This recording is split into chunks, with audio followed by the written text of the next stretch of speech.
एक समय की बात है, एक गांव में एक बहुत ही संपन्न और दयालु व्यापारी रहता था। उसका नाम रामचंद्र था। वह अपने दुकान में बहुत ही मेहनत से काम करता था और हमेशा आदमीवरों की सहायता करने के लिए तैयार रहता था। एक दिन रामचंद्र को एक गरीब व्यक्ति ने अपने पास आकर एक निवेश का प्रस्ताव दिया। वह अपनी दुकान के लिए और अधिक सामग्री और स्थान की आवश्यकता थी, जिसके लिए उसे बहुत सारे पैसे चाहिए थे।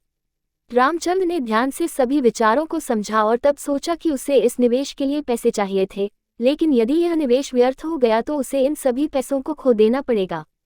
उसके मन में यह जानने की उत्कट इच्छा उठी कि इसे कैसे जाना जाएगा। रामचंद्र ने एक बुद्धिमान साधु की यात्रा की ओर देखी और उसे इस मुद्दे पर सलाह देने के लिए पहुंचा। उसने अपनी समस्या का वर्णन किया और साधु जी से पूछा कि उसे क्या करना चाहिए।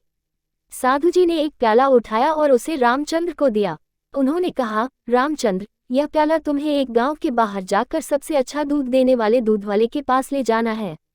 लेकिन यह याद रखना कि यदि तुम इस प्याले में कुछ भी गिरा देते हो तो तुम्हें वापस आकर मुझे सच्चाई बतानी होगी। रामचंद्र ने साधु जी की बात मानी और बिना कुछ सोचे समय बर्बाद किए उस प्याले को लेकर दूध वाले के पास चला गया। वहां पहुंचकर उसने दूध वाले को कहा, मुझे सबसे अच्छा दूध चाहिए, कृपया इस प्याले में भर कर दीजिए। दूध वाला थोड़ा हैरान हो गया, लेकिन फिर उसने प्याले को भर दिया। जब रामचंद्र वापस लौटा तो साधु जी ने प्याला पूछा, क्या तुम्हारे प्याले में कुछ गिरा है? रामचंद्र ने मायूसी भरी आंखों से उत्तर दिया, हाँ, मेरा प्याला दूध वाले की दुकान पर गिर गया था। साधु जी ने दृढ़ता से कहा, रामचंद्र, अब तुम वापस जाकर उस दूध वाले को सच्चाई बताओ। रामचंद्र को आगे बढ़कर सच्चाई बताने का फैसला किया। वह दूध वाले की दुकान पर गया और उसे सच्चाई बताई।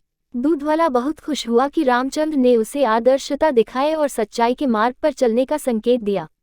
उसने रामचंद्र को उसी प्याले में सबसे अच्छा दूध दिया। साधु जी ने रामचंद्र की ओर अप्रिशिएट करते हुए कहा, बेटा, यह जीवन का सबसे महत्वपूर्ण सबक है। जिस तरह से तुमने प्याले को सावधानीपूर्वक संभाला और सच्चाई को उजागर किया, उसी तरह से हमें भी अपने जीवन में दृढ़ता और सत्य के प्रतीक बनना चाहिए। रामचंद्र ने इस सब को समझ लिया और उसका मन और दिल और भी सच्चाई, ईमानदारी और सही रास्ते पर चलने के लिए प्रेरित हुआ। उसने व्यापार में सफलता प्राप्त की और हमेशा धर्म और न्याय के मार्ग पर चलता रहा। यह कहानी हमें यह सिखाती है कि सच्चाई, ईमानदारी और सत्य की पहचान हमारे जीवन में बहुत महत्वपूर्ण होती है और हमेशा सच्चाई के प्रतीक बने रहना चाहिए। चाहे हमारे सामरिक जीवन में हो या फिर नैतिकता और मौलिक मूल्यों के मामले में, सच्चाई हमारे जीवन का मार्गदर्शन करती है।